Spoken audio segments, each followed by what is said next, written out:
Hello, bienvenue sur ma chaîne et bienvenue dans une nouvelle vidéo Haul Action.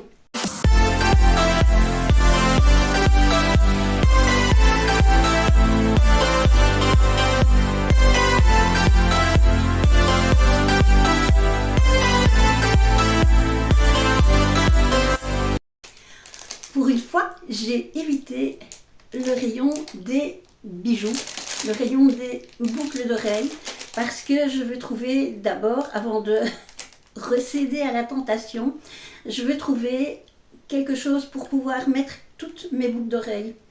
Un présentoir, quelque chose de joli où je vois vraiment bien les boucles d'oreilles qui sont petites, qui sont moyennes, qui sont grandes, mes créoles, mes plus petites créoles, mes plus grandes créoles. Donc pour l'instant, j'essaye de ne pas aller au rayon des bijoux. Mais par contre, mes cheveux poussent et je vais continuer à les laisser un petit peu pousser. Et il commence à m'ennuyer quand même quelquefois. Il va commencer à faire beau et puis j'aime bien quelquefois avoir mes cheveux bien dégagés, notamment quand je fais à manger quelquefois. Ça fait beaucoup de quelquefois. Alors j'ai acheté deux pinces. Moi j'appelle ces pinces-là des pinces crocodiles. Alors il faut faire très attention parce que ces pinces sont dangereuses quand on conduit. Ah, vous allez me dire que vous ne comprenez pas pourquoi. En fait, j'ai vu une vidéo, je ne sais plus si c'est sur TikTok ou si c'est les shorts de YouTube, mais c'est un médecin ou un anesthésiste qui expliquait que donc on met ces pinces, vous voyez, celles-là, on les met, hop, ici en général, ici à l'arrière, bings. Et puis quand on conduit, on est comme ça, avec la tête sur le repose-tête. Et il peut arriver qu'on freine très brusquement et puis qu'il y ait un choc. Donc on freine et ça fait clac. Et en général, la pince qui est en plastique vole en éclats et vient s'encastrer dans le cuir chevelu et faire de belles blessures, mais pas des blessures, pas des belles blessures nettes dans le sens, mais plutôt des grosses moches blessures, tout déchiqueté, avec quelquefois l'obligation de devoir aller chercher de la peau ailleurs pour faire des greffes de peau. Bref, c'est assez compliqué. Et là, je me suis dit, oui, c'est vrai que vaut mieux éviter. Donc, ces pinces, plus l'autre qui est tombée, c'est pour la maison, mais quand je conduis, je ne les mets pas. Je ne peux pas faire un tour chez Action sans passer par le côté cosmétique. Je vais devoir remettre mes lunettes pour certaines choses. Alors, je vais commencer par les sérums. Bon, les sérums, je crois que je les ai déjà tous pris au moins une fois. Alors, celui-ci, c'est le sérum Wrinkle, je pense que ce sont les rides. Donc, c'est pour hydrater les rides. C'est avec de l'acide hyaluronique d'origine naturelle. Alors, ces sérums, en général, ils recommandent de faire des cures de 3 semaines. Je vais ouvrir pour regarder ce que c'est comme sérum, parce qu'il y a certains sérums qui ont un aspect laiteux. Je sens que je vais devoir défoncer le packaging. Il y a des sérums qui ont un aspect laiteux et il y a des sérums qui ont plutôt un aspect de gel. Alors bon, comme d'habitude, vous avez le compte-gouttes, vous avez le petit flacon. Et ce sérum-ci, oui, alors ce sérum-ci a un aspect laiteux. Alors en général, ma peau c'est une peau mature et elle absorbe très vite les sérums et tous les produits qui sont très, très légers, très, très hydratants, des produits qui sont à base d'eau. Alors le sérum pour la protection des cellules, celui-là je le mets le matin, donc il est à 99% d'extrait de thé vert d'origine naturelle. Alors comme toujours, c'est toujours des traitements, on va dire, de 3 semaines qui sont conseillés. Et c'est également, oui, la même chose. C'est un aspect de lait. Je vais les remettre directement dans leur boîte, sinon je vais me tromper, je vais faire des bêtises. Celui-ci, je ne l'ai jamais vu. Et celui qui suit non plus. Alors celui-ci, c'est au collagène. Alors je comprends pas parce qu'il est marqué collagène firm sérum, horse chestnut extract. Horse chestnut. Chestnut, ce sont des châtaignes et ils disent 100% d'origine naturelle, acide hyaluronique. Skin Bliss, donc je ne sais pas ce que c'est. Celui-ci apparemment il est plutôt huileux. Alors je vais faire attention de ne pas en mettre partout comme ça m'est déjà arrivé de faire. Hop, je pompe. Voilà. Alors on va regarder de quoi se compose. Sérum raffermissant au collagène, mais je ne vois pas la composition. Je pense que je vais regarder. Il est vegan.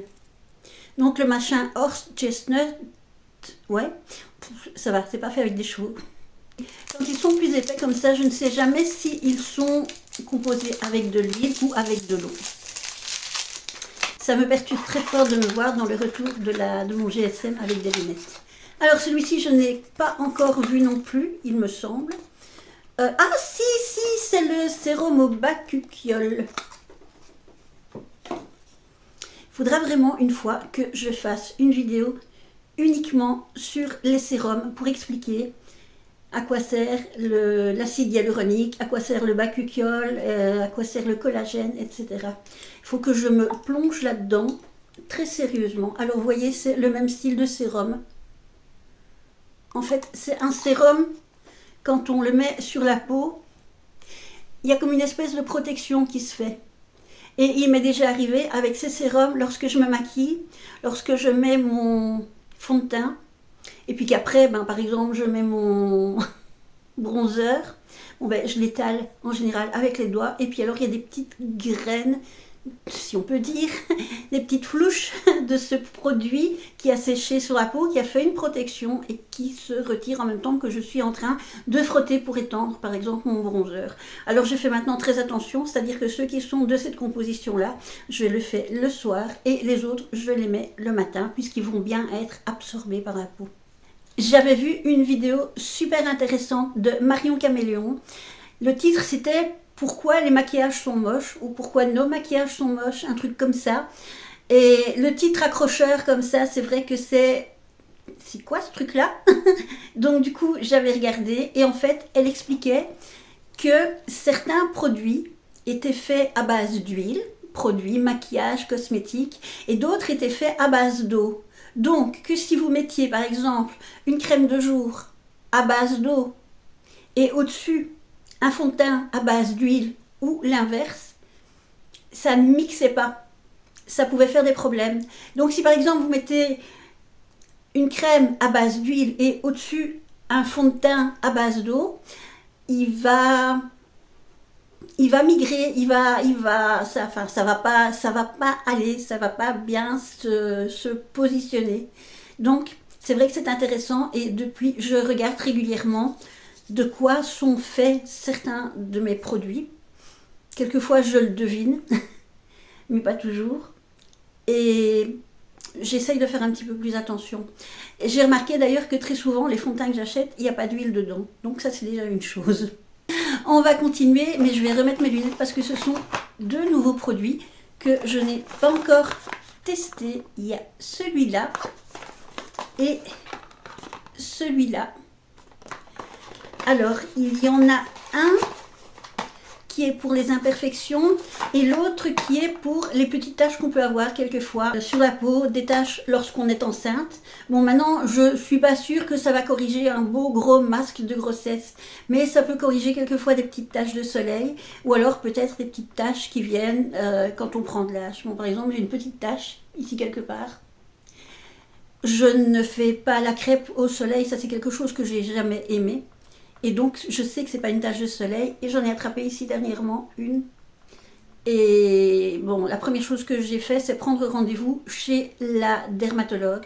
J'en ai parlé à ma généraliste qui m'a dit que bon, fallait pas compter sur les produits cosmétiques pour essayer de régler quelque chose. Donc, on passe à l'étape supérieure chez la dermatologue. Bon, mais j'ai quand même regardé ce que c'était que ces deux produits-là. Je remets mes lunettes. Ah ben justement, celle-ci, c'est une crème contre les taches et c'est à l'acide azélaïque. Je ne connais pas du tout ce terme. Il n'y a malheureusement pas de petits papiers dedans. Moi, j'adore quand il y a des petits papiers. D'ailleurs, à cause de ça, il y a des médicaments que j'ose plus prendre. Alors, comme d'habitude... Ah non, il n'y a pas de petit opercule.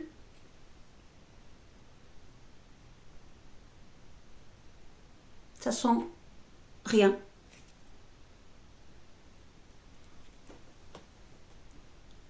Oups. Non, qu'est-ce que je fais là? Je recommence. Alors vous voyez, c'est rose très clair. Je ne vais pas m'en mettre sur le visage. Je vais m'en mettre sur la main. Alors j'aime bien, c'est frais. Je pense que c'est à base d'eau. Parce que ça se met très facilement. Et on sent que ça rentre très vite dans la peau. Et ça, ce serait donc contre les taches qu'on peut attraper sur la peau. Je ne sais pas, je vais tester. Maintenant, je ne vais pas m'en mettre partout sur le visage, ça c'est clair. Je crois que je n'en mettrai qu'aux endroits où j'ai des petits problèmes. Mais je vais aller faire un petit tour sur le site de Jensen Skincare. Il me semble que j'ai vu que c'était de la skincare coréenne. Si je le tenais à l'endroit, ça irait mieux. Alors, c'est 93% d'ingrédients naturels. C'est testé dermatologiquement et c'est vegan. Bon, testé dermatologiquement, ils disent pas comment. Parce qu'il y a quand même le fait que c'est vegan, donc normalement, ce n'est pas testé sur des animaux. Bref, je vous ferai un petit retour, soit dans un petit short, soit dans une petite vidéo. Je vais quand même tester l'autre, ou en tout cas regarder. Et celui-ci, donc, c'est pour les peaux qui ont des imperfections. C'est à la Centella asiatica. Je ne connais absolument pas, donc on apprend ici qu'il existe deux autres nouveaux produits. Hop, voilà, je vous le présente. Voilà, un joli packaging. J'ai l'impression que c'est de la skincare coréenne, ou alors en tout cas c'est très bien imité. C'est les, vous savez, les couleurs. Alors, hop. Il n'y avait pas d'opercule et la crème est blanche. Bon, bah tant qu'à faire, je vais le mettre encore là. Hein. Oh, j'en ai pas mis beaucoup.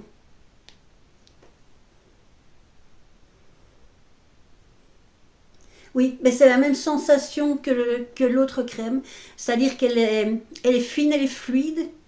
Pas fluide dans le sens comme les produits laiteux, comme de l'eau, etc. Mais elle moins fluide, je veux dire qu'elle rentre très facilement dans la peau. Et qu'elle est fraîche, elle est agréable à mettre.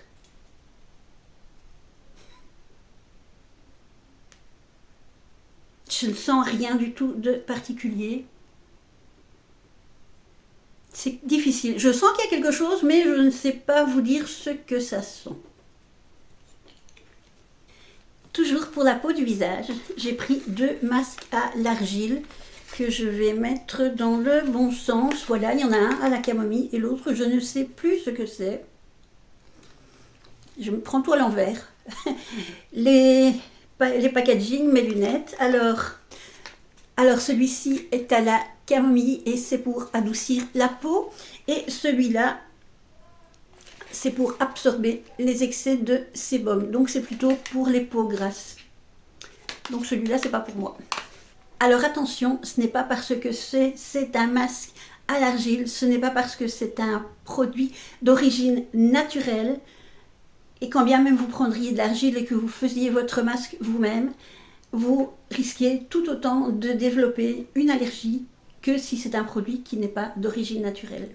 Alors, je vous montre très rapidement mon petit blush. Voilà, parce que j'étais jusqu'au bout de mon blush. Et alors, mon concealer, comme d'habitude, voilà, je prends toujours le plus clair. Je m'étais trompée, j'avais pris l'autre jour un qui était très foncé. Et en réalité, ben, ce que je fais, c'est que je m'en mets un peu partout sur le visage. Et je mets une bonne couche de fond de teint. Et ça va. Disons que ça camoufle quand même bien les trucs qu'on veut camoufler. Alors j'ai trouvé ceci. Je ne sais pas ce que c'est et on va le découvrir ensemble.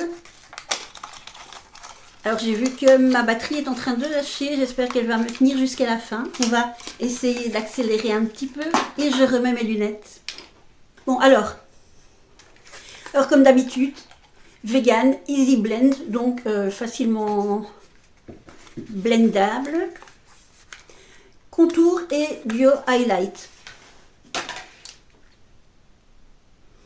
Alors, vous avez le contouring d'un côté. Voilà. Et vous avez de l'autre l'highlighter que je vais mettre ici.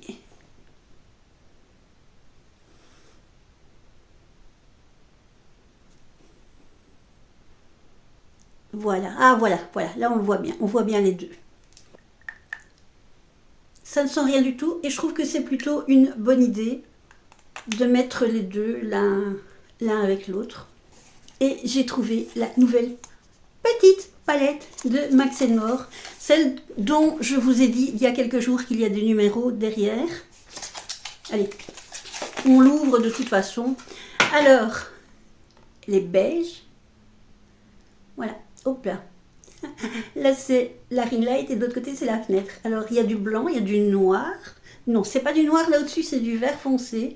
Vous avez des tons beige rosé et vous avez un ton beige très clair ici. Voilà, donc c'est vraiment un ton très printanier et un brun un peu plus soutenu. Alors on va le mettre comme ça pour avoir le M dans le bon sens. Voilà, c'est une Max & More. Alors ce que j'aime beaucoup dans ces palettes là, quand elles veulent bien s'ouvrir, c'est qu'elles sont très pratiques pour mettre dans sac à main.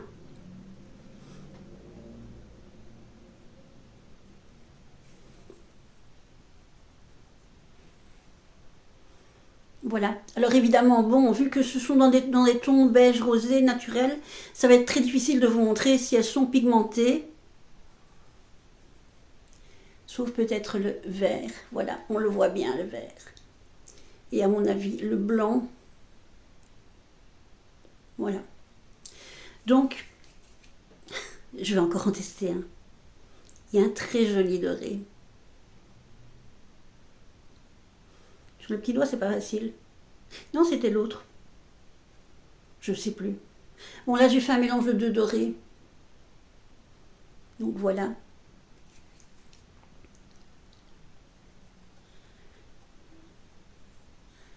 Et voilà un beige rosé, donc vous voyez déjà 4 couleurs. Donc, comme d'habitude, la pigmentation est là. Alors quand on le fait au doigt comme ça, les personnes de ma génération se souviennent très certainement qu'on se maquillait avant avec le doigt. On prenait et hop, on mettait comme ça. C'était un autre monde. Mais enfin, je trouve que c'est pratique parce que ça se met bien dans le sac à main et c'est des couleurs fraîches, printanières. Il y a du lilas également ici, du lilas très clair. Donc je pense que ça doit pouvoir aller à toutes les gammes de couleurs d'yeux. Voilà, et bien sur ce, ma vidéo est terminée. J'espère qu'elle vous a plu. Je suis encore désolée d'être coincée dans ce fauteuil. Donc je vous promets, faire une petite vidéo pour essayer de comprendre un petit peu mieux les composants de ces sérums qu'on nous vend comme ça, en nous disant que c'est bon pour la peau, c'est avec ceci, c'est avec cela. Oui, mais à quoi ça sert? Voilà.